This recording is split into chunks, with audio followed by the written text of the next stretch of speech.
The following is a local resident producers program.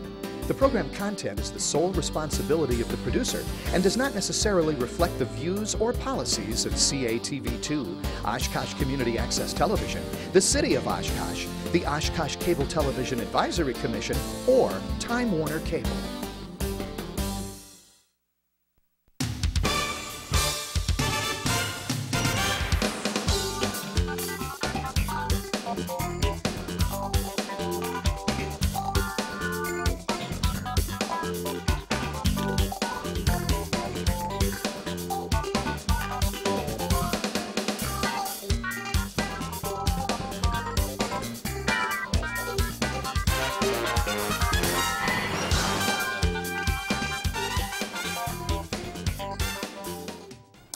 Hi everyone, welcome to Eye on Oshkosh. Cheryl Hentz here along with Dan Rylance, and on this edition we're very pleased to be joined by two newcomers to the show. We've never had them on before, but we certainly hope this will not be their last appearance here. We're joined by Keith Pollnow to my left. Keith is the president of Choice Bank here in Oshkosh. They've got a couple of locations, I guess, around town, one on Jackson and one out on Witzel, right? That's right, the corner of Witzel and West Haven, and just a few blocks north of Murdoch on probably Jackson. One of our newer banks in town, I think. It's too. the newest bank in town. All right, yes. there we go. And Dennis Schwab, who I think pretty much everyone in town knows, from Coldwell Banker Schwab Realty Limited. And so thanks very much to both of you for being here. Our pleasure. We Thanks for having appreciate us. it. Thank you. Obviously, the subject of tonight's show is the current real estate market, real estate trends, lending, and all kinds of information and good advice. So we hope that you take something good away from tonight's show. Can I interject just one thing? Certainly. Dennis used to be my employer, and he was a really nice guy. I used to mow lawns for him and paint apartments. Oh, so you didn't sell real estate? Oh, yeah. No, did a lot of flower planting out at his house, and it was fun. A lot of talent. Lot Did a of good talent. job. Yeah, thank you. I enjoyed it. It was fun. So welcome back again if he wants to come back. So you're kind of a landscaper You haven't as filled well. this position Yeah. yet? All right, okay. Anyway, I had to mention it. Well, just a few days before we, actually a few days after we booked this show with you guys, the Northwestern ran a piece on foreclosures in Winnebago County, being, I'm assuming, at what is probably an all-time high. Certainly it's higher than the last 2 years have been. In 2006, the county recorded 486 foreclosures. In 2005, there were 362, and this year it looks like there will be slightly higher than 600. Certainly this is not something that's unique to Winnebago County. This is happening across the state and across the country. What's contributing to all these foreclosures? Well, I guess I can talk about it from the side of the business that does the foreclosures. Unfortunately, we, being a new bank, we didn't have the opportunity to participate in some of the activities that led to this. And Cheryl, I want to add one statistic to that number for Winnebago County this year. 0.5% of all the property values in Oshkosh are in foreclosure right now. Wow. 0.5%. And I know that sounds like decimal dust to a lot of people, but that is a significant number. 1/2 of the percent of the values here are not performing, are not able to make their payments. And if you're not making your house payments, of course, you know what's happening to the property taxes. They're not being paid either. And typically the properties are uninsured and not kept up. So it's a major challenge for us right now. What led to it, of course, was during the last decade, we, of course, had interest rates at all-time lows about 5 years ago. And we had transactional institutions, mortgage brokers, if you will, and mortgage banks. A lot of the companies call themselves mortgage banks, B-A-N-C-S, not with a K. There's a difference there. And they came to market to help people get into homes that would be perhaps out of their price range with some creative financing. And the creative financing simply was a matter of what we'll do is kind of like the old Popeye commercial with Wimpy. I'll pay you Tuesday for a hamburger today. That's exactly what happened here.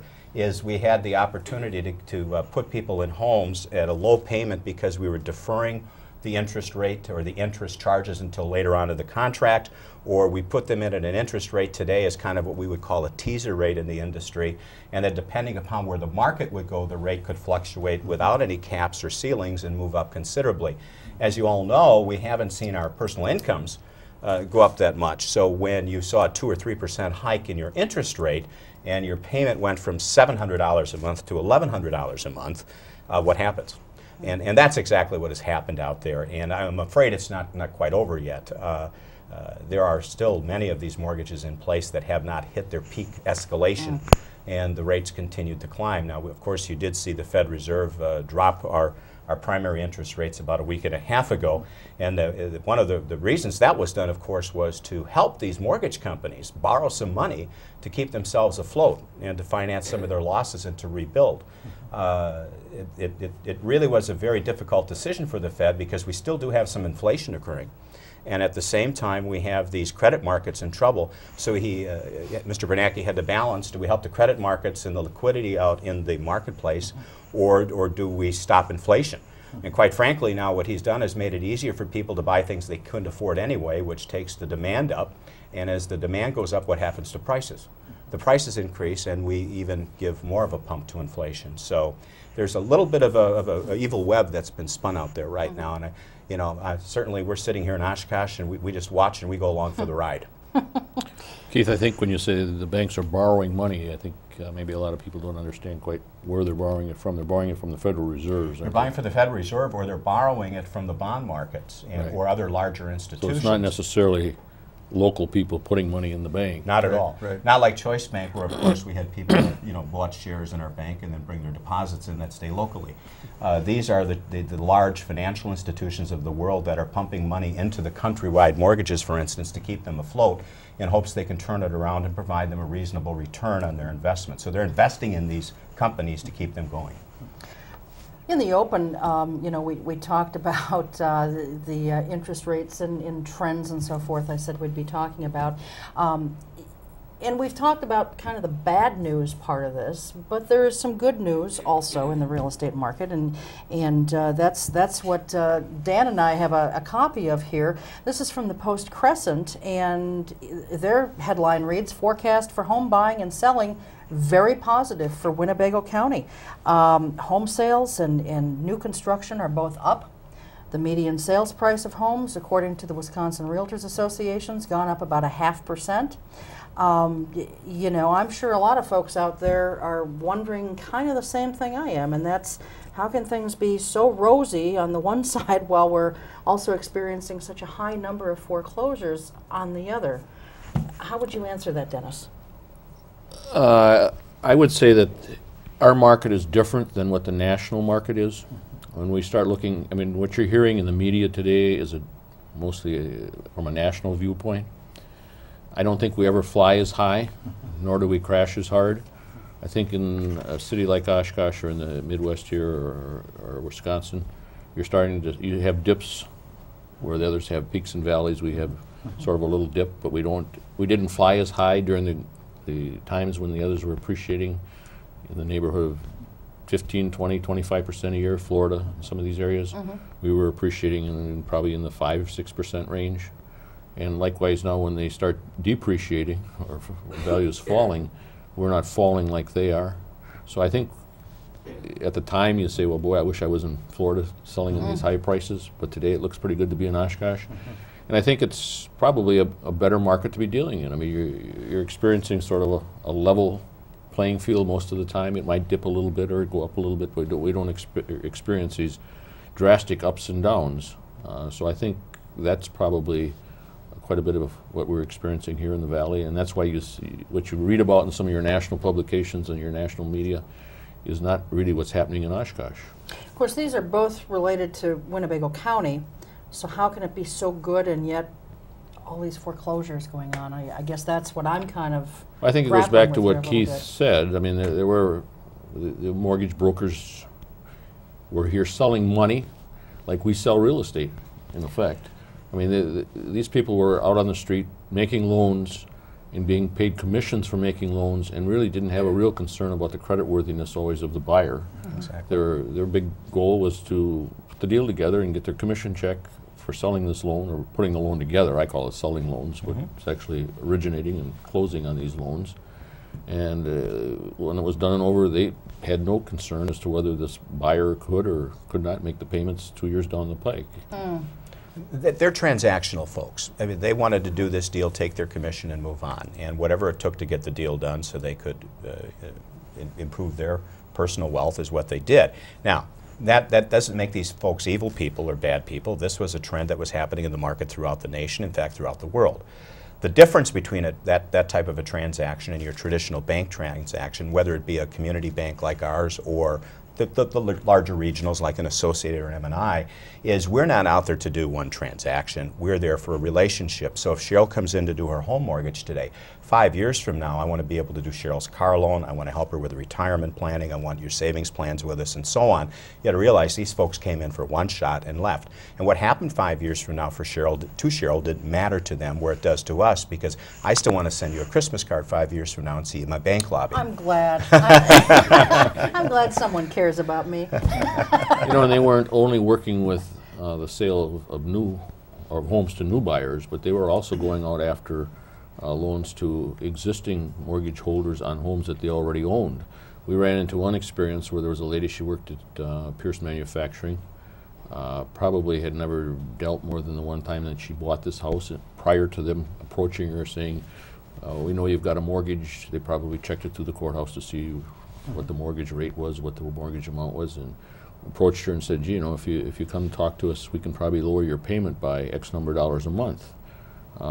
Having had not a lot of experience in the financing of homes and so forth, this sounded pretty attractive to her. She did refinance her house, as they had asked her if she didn't want to do.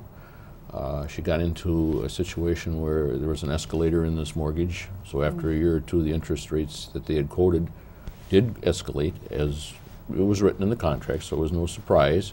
But I don't know if she really understood the contract that well, or she was looking at, what's my payment today? And you'll see a lot of these people that they don't go beyond that. What's my payment today, and can I afford the payment? Well, as the escalator kicked in, she couldn't afford it anymore. She wanted to refinance again to get it out of this particular mortgage that she had. They had a prepayment penalty, so she couldn't even pay it off to go someplace else. She, in the end, sold her house. The cost in selling her house, or the equity that she had in her house, was not even sufficient to satisfy her fees and her mortgage. Wow.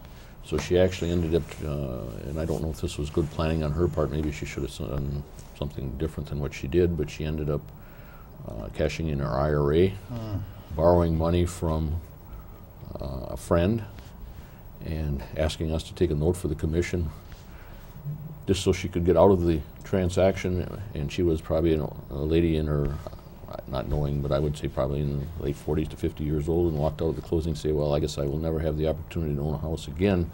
I will now probably be a tenant for the rest of my life.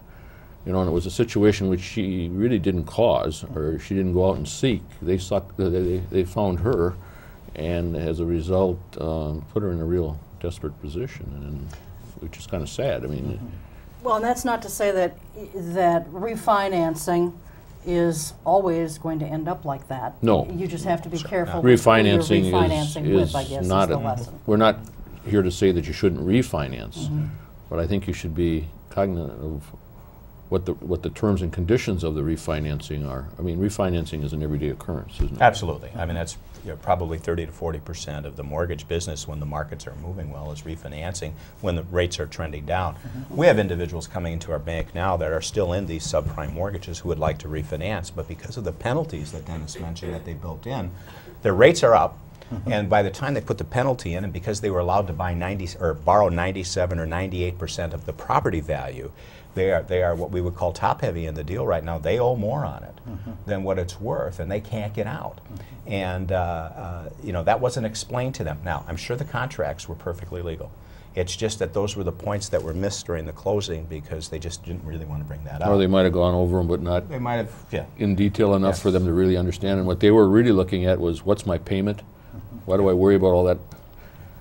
You know, so when you relate though back to foreclosures, now this lady probably could have gone the other route instead of trying to sell it and pay off, and could have gone through foreclosure and maybe ultimately bankruptcy, but maybe she'd have been better off. She probably wouldn't have. She wouldn't have lost her IRA. That's my point. Yes. Yeah, she wouldn't have lost her IRA. But So maybe she should add a little more counseling in the selling process as well as in the borrowing process. The New York Times had an article Sunday in the business section called Six Fingers of Blame for the Mortgage Mess. And the number one was households who borrowed recklessly to buy homes and straddled with mortgages they could not afford. That's kind of what you're talking about here. Could you go through what a subprime loan is, interest-only loans, and home equity loans? Just kind of go through, walk those through. Subprime is a misleading term. In the business world, when you hear the word subprime in the commercial lending arena, you're thinking of an interest rate that is perhaps below prime, subprime. Okay. In the residential mortgage arena, these are loans or individuals that would not qualify for what we call conventional financing on a property. And conventional financing is what you and I grew up with as we were all youth, and that is you save up some money for a down payment, typically 20% down. You borrow 80% on the property and you make those payments. And then you've got some equity instantly in the property, and hopefully with a strong economy you're going to get some inflationary growth in the value of your property. Sell it someday, and then Dennis is going to help you get into your next house and your next house and your next house. And that's a very healthy situation. Subprime, what they did is, even if you had some shady credit, even if you filed bankruptcy a few years ago, and even if you didn't have any money down, they would find a way to get you financed, because the return, they were financing these by going to the bond market and asking both of you to invest your money in these bonds, and we're going to give you a great return. Well, how are you going to get the return? Well, I'll tell you what. Day one, you're only going to get 4.5% return this first year. But by the time you're out of this contract, you're going to be up around 8.5 to a 9% return as a bond owner. And there's fees if they want to get out that you're going to get a kiss if they get out early. This is the greatest thing since sliced bread, is the way it was sold to people in the bond markets. And we're not all that bright. People bought them. And they funded these mortgages this way. So you had poor credit histories, you had no down payments, and quite frankly, because the payments were so low because of the interest rates, Dennis was able to put them into homes that they probably shouldn't have even been able to afford. But you know, their end of the deal is, look, these people have the ability to make this payment. They've come in with a statement from this mortgage bank that says they're qualified to buy this house. They did exactly what the consumer wanted to do. And if Dennis wouldn't have sold, I mean, it's not Dennis's place to spend hours and hours doing financial counseling.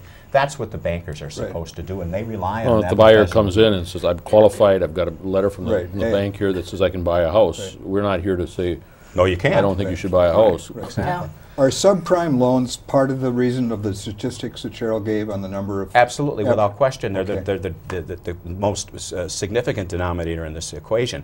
I will tell you also that in the Fox River Valley, we've had a changing employment dynamic through the last 2 decades, where we've gone from the manufacturing sector to more of a service sector, and we've seen declining salaries that go with that. Now, I'm not saying every foreclosure out there today is because of a subprime, but the majority of them are. There's still, you know, you still have situations with deaths and divorce and job changes and things like that that change families' economic situation, and these things happen. And they always will through the course of time, and they will tomorrow. But we're at all-time highs, so what spurred that? And it's definitely the subprime lending. Now, you talked about interest only. Yeah, can I walk into your bank and get an interest only? One other factor that you should look at, too, in these foreclosures is the people that were doing what they call flipping. Yes, define a flipper for us. Go ahead. And this isn't a television show. No. We have no water in our set. And you probably didn't see as much flipping in this market as you did in some of the southern markets. But the inflation was going so fast, for example, in Florida, that you were talking 15 to 25% per year. Or more. Or more. So if you're talking those kind of numbers, you're buying with the anticipation of probably even selling before the property is actually completed or at the time it's completed. So if you could buy the property for X number of dollars today and within a year pick up 25% appreciation and not do much more than put a down payment down while they were building it, and have it sold again when it was completed and pick up 25% of the purchase price as a profit, or that's your flipping process. You buy it, flip it before you ever really have it finished or at the time of closing. But this market caught up with itself down there, or not only in Florida but in other markets too, where the appreciation stopped because there wasn't the demand anymore. They couldn't sell these properties for the 25% inflated values, and they were in a position where they were supposed to purchase it. They had contracts to purchase it. So as a result, we're walking away from it, which put a lot of builders and developers in a bad way, because they couldn't enforce the contract. The buyers were walking away, leaving a small down payment, and they were sitting there with many, many houses in their portfolio that had been sold that are no longer sold, and they're sitting there now trying to market them. So that's the market they're in right down. And flippers are probably into these subprime and interest-only loans. Absolutely. Yeah. Absolutely. Interest only because they're betting on the inflation. Right. Why would I reduce the principal? Exactly. You asked, can you walk Yeah. into Choice Bank and get an interest-only loan? Absolutely. But let me describe to you a scenario that would be applicable.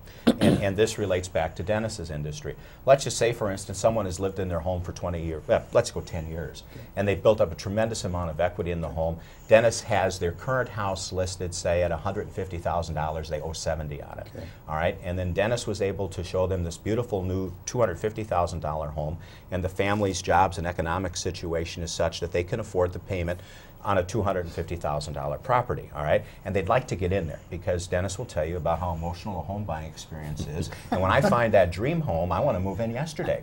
And Dennis's job is to make sure that happens as fast as possible. So they come to folks like us to say, all right, how can you help us do that? Well, it's very simple. What we'll do is we'll take that $70,000 mortgage that they own on the other house, and we'll refinance that into an interest-only obligation. So simply, they're just going to pay us the monthly interest on that because we know it's going to sell for $150,000, and if Dennis is off, give or take 10 or 15%, my $70,000 is still covered. The consumer isn't getting hurt too badly, and they're able to go into their new home and start their new life there in their dream house. So that's an That's a safe interest only. That's what an interest only loan is all about. Now here's where an interest only loan is bad.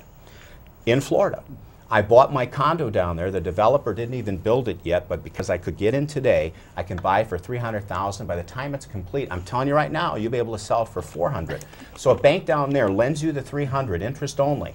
2 years from now, how much do you owe the bank? $300,000. And what happened to the market? Your condo's now worth $270,000. Oops. Yep. Now we have a problem. And even in those situations, that's a little bit drastic, but even in those situations, if you would have had an amortizing loan with principal reductions, they'd still be underwater because you wouldn't have reduced it by $30,000 in 5 years. But those are the types of loans that were being made, and still in some markets are being made, and create some tremendous hardships for people. So I think that I've painted probably the extremes on both ends, but somewhere in the middle. Yes. Yeah. How about home equity loans? Are they abused? Certainly, and here's how they're abused. Okay. And this is where, you know, we're all out here in business, but we're in business to make money for our shareholders. We're in business to make sure that our customers have all the products and services they desire. But we also need to make some judgments from time to time on whether or not this is right for the customer. Remember, I want to send Cheryl a Christmas card 5 years from now. She wants a Christmas card. And she wants a Christmas card. And if I put her... You only send cards? I only send cards. We're new. Dennis does better than that. I know he does. Dennis has had his business a lot longer. We're 14 months old. But we're still walking, and you know, once we run like you guys do, we'll have a little nicer gift too. But the home equity loans, where the problem is all right, now I described that customer with a $150,000 home and the $70,000 mortgage. They've got all of this equity. So basically there's $80,000 of equity or cushion there. A prudent lender will say, look, I'll borrow you up to 80% of the value of your home, so we still have that little safety factor here. And what they've done probably is perhaps they've purchased the Chevrolet Suburban for the husband and the wife, and they're perhaps overliving their budget because we've made it very easy for them to do that with those little plastic cards that get sent out 3 to 4 times a week to qualified creditor or to qualified borrowers. And I mean, you're overwhelmed with the offers every week, 2.9 forever, 1.9, no interest charges, and it's so easy to take that plastic and go out and use it. So what they do then is they come at us and say, you know what, I'm afraid we charge a little bit too much on our credit cards. And we've got this equity though. And here's what we'd like to do. We'd like to pay those credit cards off and use our equity because the interest will be tax deductible. It's a better interest rate than the credit card people have. And boy, we don't have to write all those payments. Makes a lot of sense, doesn't it? All right. And if it makes sense, we'll do it. But the problem is the card doesn't always get cut up. In 2 years, they're back in the bank again, and the habits of spending over and above their means just didn't stop. And at that point, when they come back and said, now will you lend me up to 100% of the equity? Sometimes we have to say no. Sometimes somebody may have to get a part-time job and work a little harder to pay this debt off. A lot of subprime lenders were in the home equity market too, and they grant that loan. Now, it wasn't even what they bought the home for that got them in this trouble. It's what they spent while they were in the home that got them in trouble. So, you know, we have our culture today, of course, is it's immediate gratification. let's buy now. Let's have it today. I want it now. And we, in our industry, not Choice Bank in particular, but have provided vehicles for this to happen. And you know, we always talk about our nation as a nation of spenders and not savers. And that's another show we can do some night where we can talk about how nobody saves any longer. Cheryl saves. Cheryl saves. That's why she gets Christmas cards. And I save Christmas cards too. So just so you know.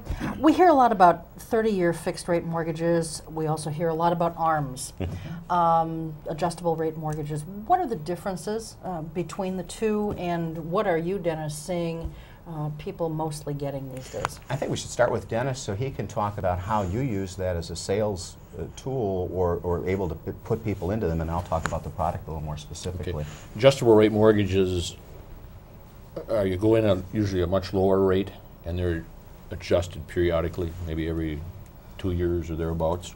So your rate is going to go up, but you're doing it with the anticipation that this buyer can afford the increases at that time. You're building in some inflation for his salaries and so forth, so he should have a little more ability. There is a risk, though. That's the problem. If his income doesn't move up with the adjusted rate mortgage, then we got the same problem that Keith was talking about. Your fixed rate mortgage, you go in, it's locked in. There's no adjustments for a period of years. In today's market, they're locking rates anywhere from 20 to 30 years. So you know that if you don't move and don't want to do anything different, your mortgage is good at the rate that you signed in for that 20 to 30 years, which is a really real secure feeling, isn't it? Where the adjustable rate mortgage is not that way. Now, probably somebody that's going to be only living in their house for a period of 1 to 5 years. If you're transient corporate transfer type of that type of person. If he knows he's going to be coming in and probably be selling within the next 3 to 5 years, adjustable rate mortgages do have some appeal to that person, because he won't be there when they start really adjusting them. Or even if there's one adjustment in there, he can probably stand that. But when you start getting too many periods of adjustment, that's when this person gets hurt. So there is a benefit to the person that's not going to be owning or occupying that house for a long period of time to take the adjustable rate mortgage. They can adjust down, though, right? Or do they always adjust up? Keith, what do you do? Well, adjustable rate mortgages are typically tied to what we call an index, and a lot of the indexes is the Wall Street Journal Prime. So right now, if you're an adjustable rate mortgage, you could see your rates go down as prime perhaps slides down, as been projected by many of the experts out in the area. So they do go down. Right now is probably not a bad time to get into an adjustable rate mortgage and ride it down. You don't have to pay the fees or the expenses associated with that long-term fixed rate at this time either. The thing is that you're hedging a bet here. You have to know when the bottom really is and when to flip it into, and not the flipper that we talked about earlier, but when you need to transition that adjustable product into a fixed product, and you're hopefully going to gamble that you're at the bottom of the interest rate cycle when that occurs. Yeah, but in Dennis's industry, by determining how long someone's going to be in the house, there's no sense in paying a premium of closing charges for a 30-year fixed loan if you know in 4 years you're going to be transferred to Atlanta. And that's where the adjustable rate or the balloon payment mortgages, things like that, do come into play. Why pay the premium for something you're never going to use? I think you made a real good point. Those adjustable rate mortgages do have a period where you can actually fix them, don't they usually? And then you can make a choice to change it from an adjustable rate mortgage to a fixed rate mortgage. Okay. Just a quick question on Sure, that. go ahead. The ARMs, though, are sort of an inverted curve right now. There isn't a big difference between an ARM and a 30-year fixed in terms of interest right now, whereas 4 or 5 years ago it was much lower. Is that correct? It was more dramatic 4 or 5 years ago, but it still is. There still is a cheaper 1-year ARM out there today than a 30-year fixed. 6%? Oh no, we can find some for you in the low 5s. We can. In the low 5s, and that's a significant difference on a monthly payment, 1% of interest. Particularly when you're getting into the jumbo or the larger homes, the $300,000 to $500,000 homes. And again, an executive that's moving here with a company for a short period of time, that 1% difference can put them into a. Put 1% on $400,000. What's the 30-year fixed right now? 30-year fixed is running in the mid to low 6s. Bouncing right in there. We've had so much volatility in the marketplace the last few weeks. We actually had 4 adjustments one day. 4 times during the day the rate changed. And we, we price those products based on what the bond market or the secondary market is willing to pay. So we have to know, because if I'm going to commit to you, I got to know what it's going to cost me back here. Sure. It's just like down the street at Kits and File. If the cost of his nuts and bolts changes 3 times a day, he's got to be out there changing his price tags. And literally, the nuts and bolts at Kits and File, our product is the money that we take away from these secondary markets that we sell on the street. Sure. Banking isn't much different than the hardware store. It's just we have a different product on the shelf. I think, though, we should really look at interest rates as being at a real low number for what you could do with it today. It's a buyer's market right now, and Dennis will testify to that. There's a little larger inventory on the marketplace, and people have dropped some prices because there's a few more homes out there than typically there are. But there is another very important factor. If you would look at a graph of 30-year interest rates and how the rates move, and you're around 6%, you're in heaven. Absolutely. You're in heaven. 6% should make this world go around forever and ever and ever. But we got spoiled 3 to 4 years ago when there was 4% money out there. And everybody's waiting for that to come back again. And I won't tell you to hold your breath. You're absolutely. I purchased 3 different houses in 3 different decades on 30-year fixed, and they were all about 7.25. Yeah, so 6 is pretty darn good, isn't it? Absolutely. But a 4-year ARM was better for 7 years. Oh, yeah, absolutely. Yeah. Well, and here's something a lot of people don't remember. I bought my first home when I moved to Oshkosh. I bought through Schwab Realty at that time. It was Ralph Cosmer was the agent, worked for the water department and for Dennis Schwab, and a fine gentleman that helped us with that transaction. And if you remember in the early 80s, where prime rate was, 18 and 19%, I got into a 3-year adjustable rate mortgage at a whopping savings of 14.75% interest. 14.75% was our first loan that we took out on a house. And let me tell you, we were happy to get that because there were 16 and 17% mortgages out there. How do you think that impacted Dennis's business in those days? Yeah. The number of sales dropped off substantially. I bet they did. Well, and there were lenders that were into the mortgage already, and they were actually just taking interest only, because a lot of buyers or homeowners with mortgages couldn't afford to make the principal and interest payments, and the banks didn't want to take the houses back either. And the other thing that happened is, people were saving. So when someone saves, when Cheryl puts some money into her savings account, I turn it into a loan. Well, if there's nobody out there borrowing, I have to find a way to motivate people to borrow. And in that era, with the high interest rates, they couldn't afford a principal reduction. We took and made a business decision and took the risk that, all right, we're going to do interest only and hoping that this is all going to turn around. And fortunately, it did. It could have gone the other way. We could have had another financial disaster that I don't even want to think about. But it did turn around. But you'd have had the financial disaster at the time if you wouldn't have gone interest only. Oh, absolutely. I mean, we would have had all the savings, and I wouldn't have been able to pay you anything on your savings because no one was borrowing it from me to provide me an interest rate over here to pay the electric bill and then give you a decent return. Because you're spending too much money on Christmas cards. Well, in those days we didn't even do Christmas cards then, Cheryl. With all the discussion over the last year or so of school boundary changes, along with that has come some discussion about property values changing, actually declining if certain neighborhood schools are taken away.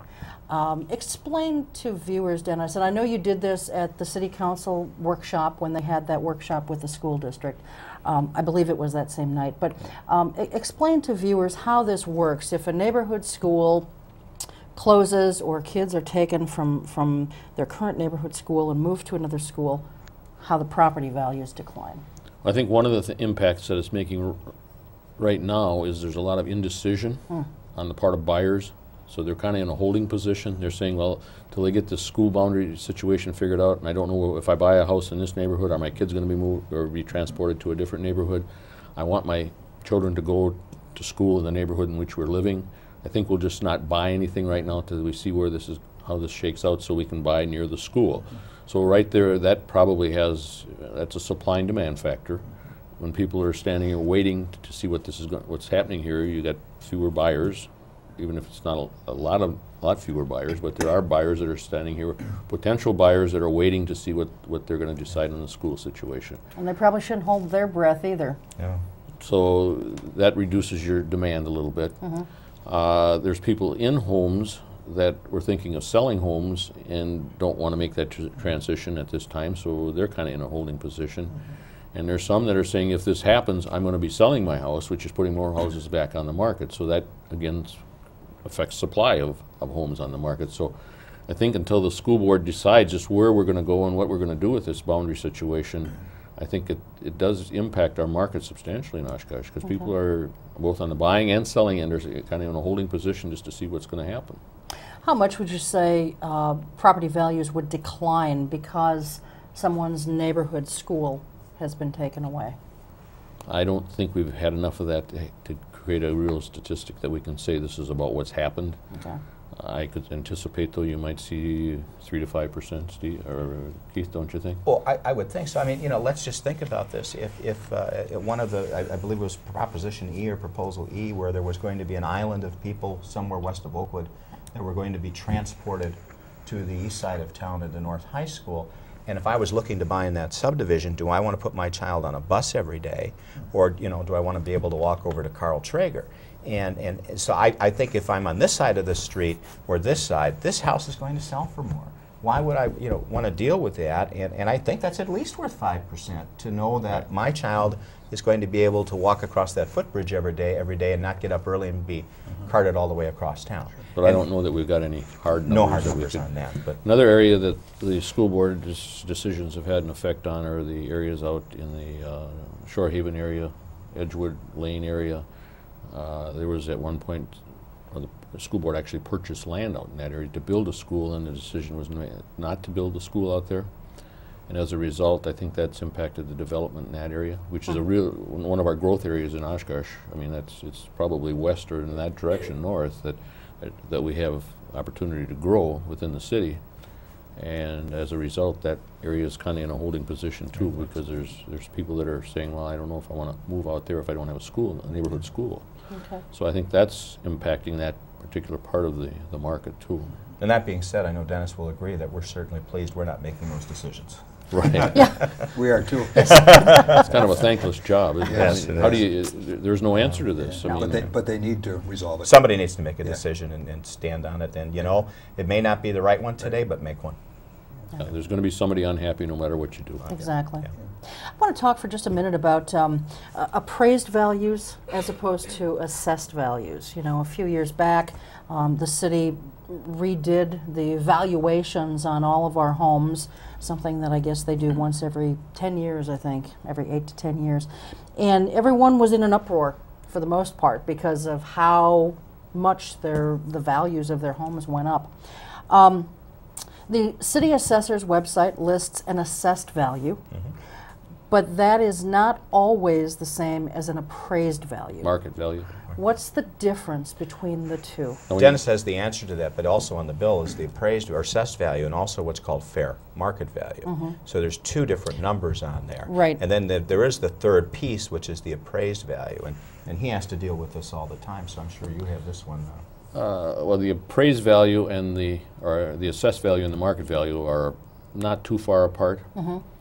Probably a little bit higher, and the assessor is probably going to be a little on the conservative side, and that changes with inflation. So that's really where, when they got done with their assessment, it should have been about 100%. In other words, the assessed value and the market value should have been the same. But this changes as time goes on, and that's why every 10 years that they have to have a reassessment to bring the assessed value and market value closer together. So when they got done a couple of years ago, when everybody's assessment went up, it was because they were bringing the assessed value closer to market. And then there's the appraised value. This is where the appraiser, who is a professional, goes out and compares the existing current property that you're looking at in relationship to others that have sold. And they're saying, well, if we got 3 properties that all have basically the same square footage, comparable locations, comparable lot sizes, houses are about the same age, if 4 of them have sold for this price, this one that we're looking at should be somewhere within that same range. And they adjust the comparable properties, the ones that have sold, to match the one that they're appraising.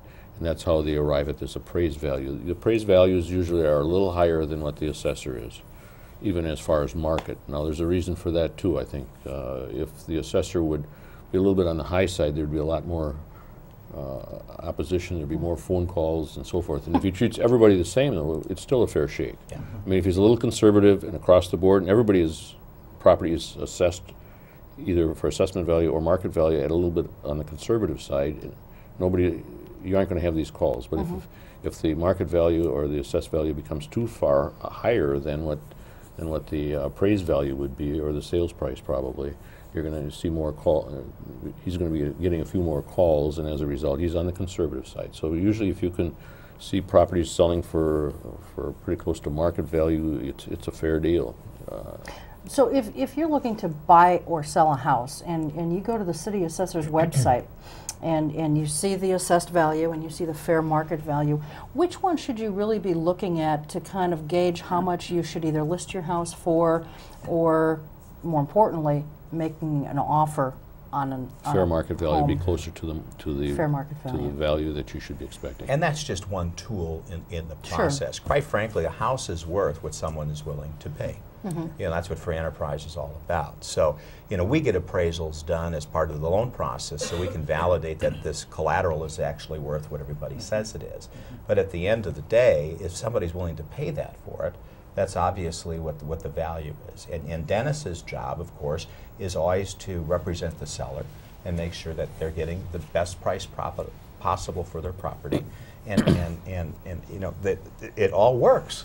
And if someone's not willing to pay that, then it's not going to sell. I think, though, if you're going to buy or sell a house, the assessor's numbers are something to use as a sort of a check or a tool, but the appraisal will give you a more accurate value as to what it is. And if you can think about this, too, if the assessor is assessing and appraising, in effect, every house in the city, that's a pretty big assignment, isn't it?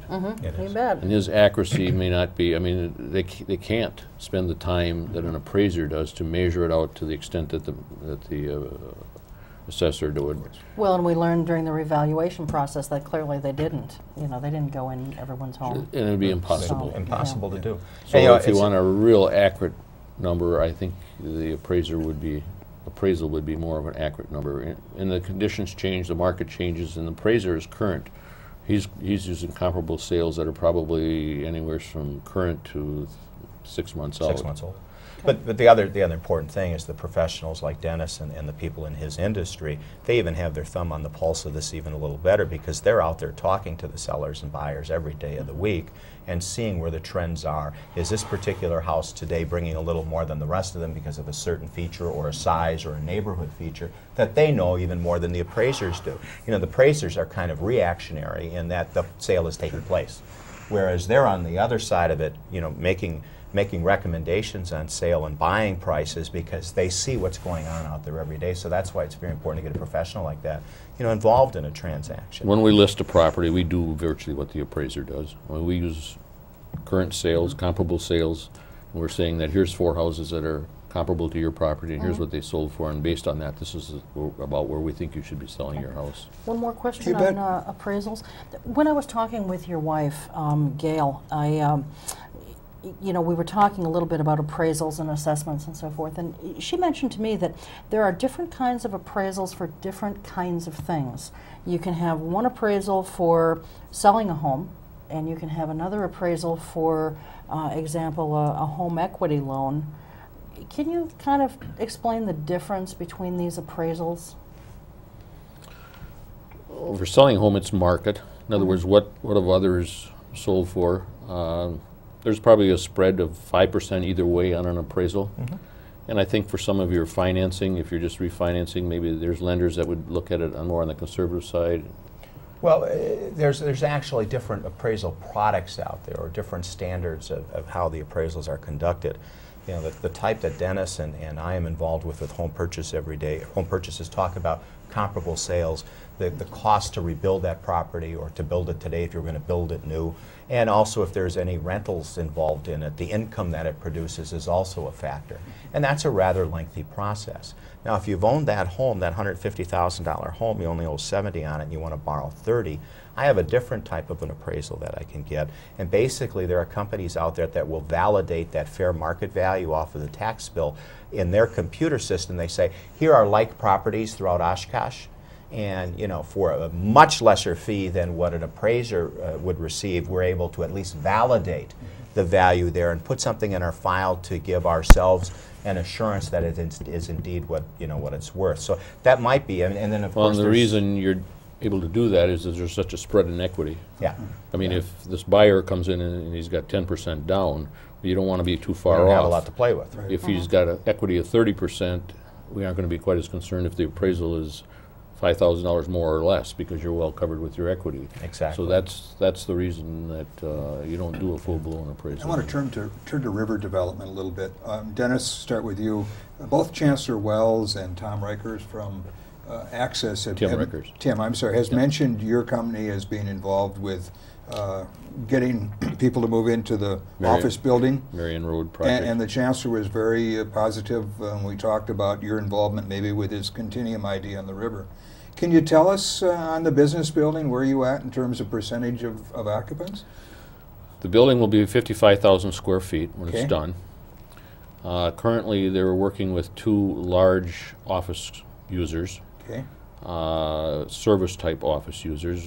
We're in the range of 8,000 to 10,000 square feet each. And they've got 1 lender that they're also working with. So they've really got 3 very, very close to ready to sign. I think they're ready to sign letters of intent and probably even beyond that. So they have those 3 that Okay. pretty much would solidify the deal, and they're suggesting that they should be ready to start digging Okay. within the next month on the office building. Also now there's discussion going on for the hotel, which is very close too, and they're probably only about a month difference between the beginning the construction of the office building and the hotel. The hotel would be sort of a boutique hotel, not a large hotel, but a smaller, some conference rooms, but not a convention center, restaurant, lounge, and so forth. I know they're having a lot of discussions with the Supleys, who would probably be operating and maintaining the operation for the bar and or the lounge and the restaurant. No names yet that we can throw out? I know some names that they're talking to, but I think they should be the ones to Okay. announce that. Well, I think the Northwestern had the 2 flags in the paper as far as who they were talking to, as far as wasn't a Country Inn and Suites and As far as the hotel. the flag. I meant the Yeah. business building. Oh, the business. Oh, yeah. Yeah. I understand. Yeah. Are you a lender in this, any of these? We're always willing to look at the opportunities. You know, not at this point in time, we're not involved. No. Now, what they're working with the university on is our condos. Right, and I want to, what price range are we talking about for Chancellor Wells condos? I don't know if they're Chancellor Wells condos. Chancellor Wells condos idea. What price range are we talking about? You're probably in the mid-2s to low 3s. Okay. It's a whole different concept. It Don't is. think of it as just condos, as we're used to thinking of condos in Oshkosh. I mean, it's not the typical condo. These would be very closely tied to the amenities of the I understand university, that, yes. and they're marketing these from as far out as Chicago, Milwaukee, and even Minneapolis to people like you who have retired maybe from the university who would still have some interest in being involved to some Right, I extent at the understand. university, or management people that are retiring and want to be involved in the academic part of it. And I think there could be a real benefit for the university as well as for the individual that's moving into these condos. I mean, they've got a lot of talent that they could share with students. They've got contacts for placement maybe even for some of these students. I think it could really be an asset to the city or to our community, because it isn't only the university that they could bring some of their talent to, but there's other volunteer positions within the city that they could also do a lot for Oshkosh. I think these condo ideas for universities is a really good 21st century. They're popping up all over the United States. Right. This is not a new concept. No.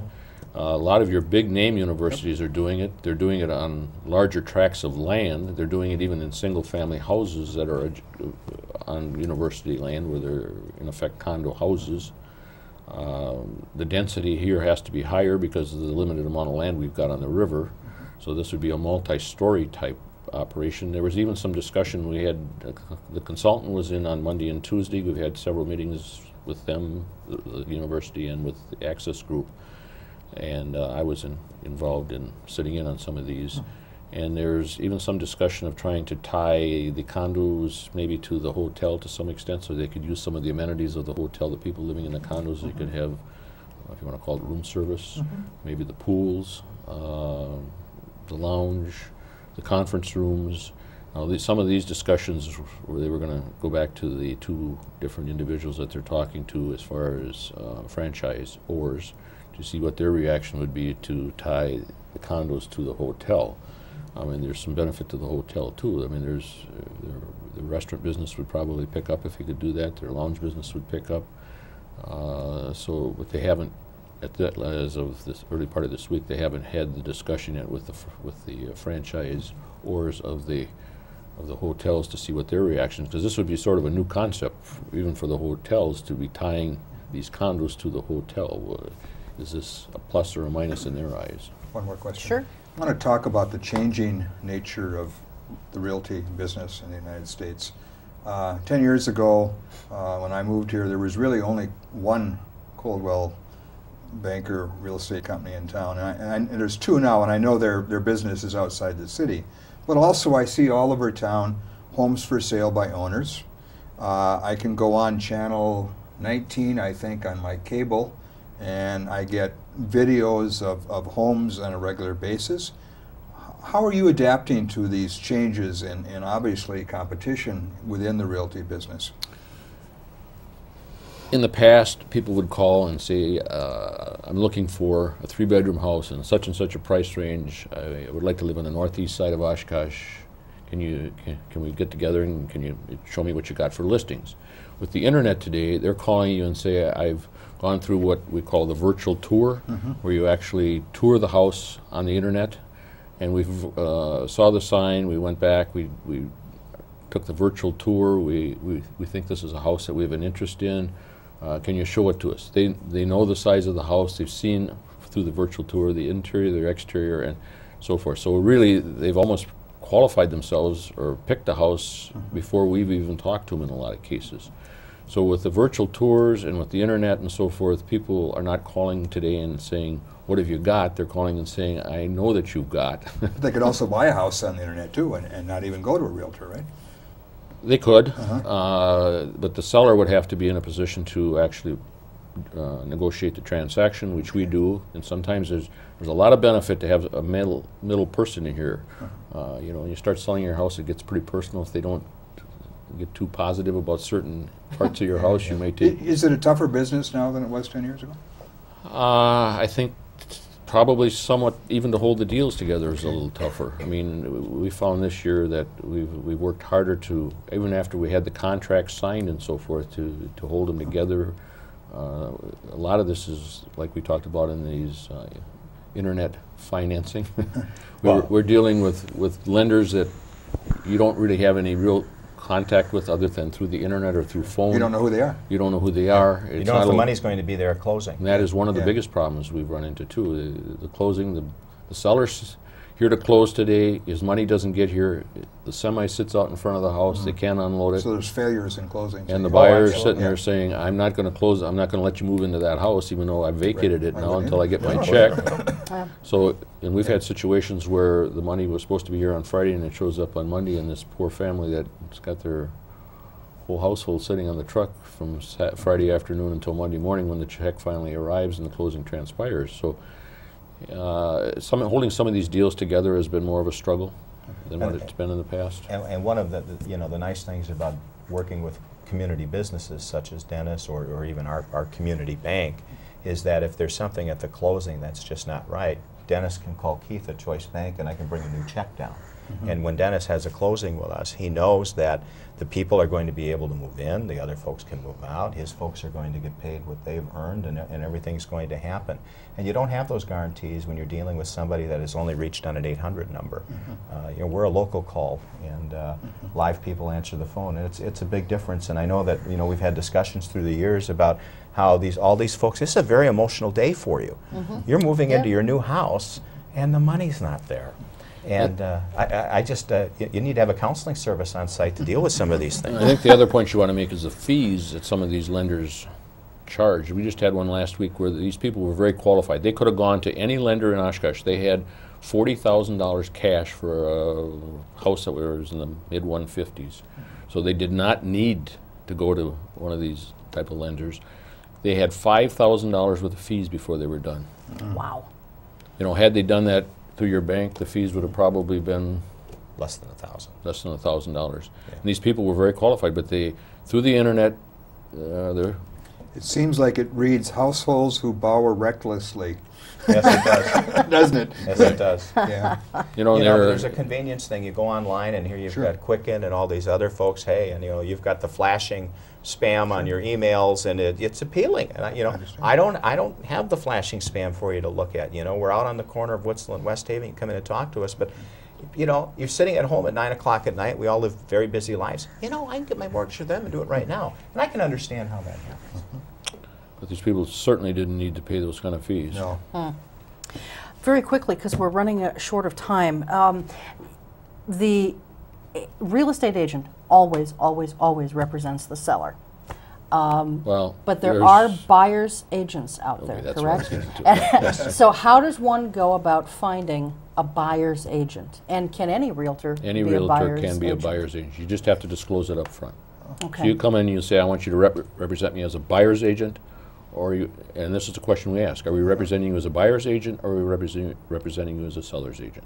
It's your choice. Okay. But then when we start dealing, if we're your buyer's agent, when we start dealing with the people that have the house for sale, we have to disclose to them right up front that we're here representing the buyer, we're here to get the best deal for the buyer. So be prepared, you're on your own. We're not here to protect the seller. Now, in a normal real estate transaction is what we've experienced probably most of our lifetime. We were representing the buyer, we were working for the interest of the buyer. But in this particular case, you're representing the seller. Reverse, you represent the seller. But in this particular case now, you're representing the buyer, so you're here to get the best deal for him you can. You're going to show him that he's paying too much. You're going to show him comparables to show him what he should be paying. You're going to be answering questions. You're looking at it in his eyes as to what's best for you, Mr. Buyer. So are you then, Dennis, dealing with their listing agent? Sure. Okay. And the split between the commissions usually come still from, if the listing agent has the house listed and he's got it listed at 6%, this normal split is there, and the listing agent then for the seller splits his commission with you as a buyer's agent. Okay, So it because that does- was going to be my next question. Now, when is, you are sign you a dealing buyer's with two agent, commissions then? no, you're not going to get two. And usually, when the contract is written that if you don't get a commission though from the other side, if there isn't a commission there to be gotten, then you as a buyer would be required to pay us a commission. Okay, excellent. Well, I've learned some stuff Me tonight. too. I think we all I've got a few probably have. statistics here. If you got just a minute on. Actually, I don't. We're down to like 30 seconds. Oh, okay.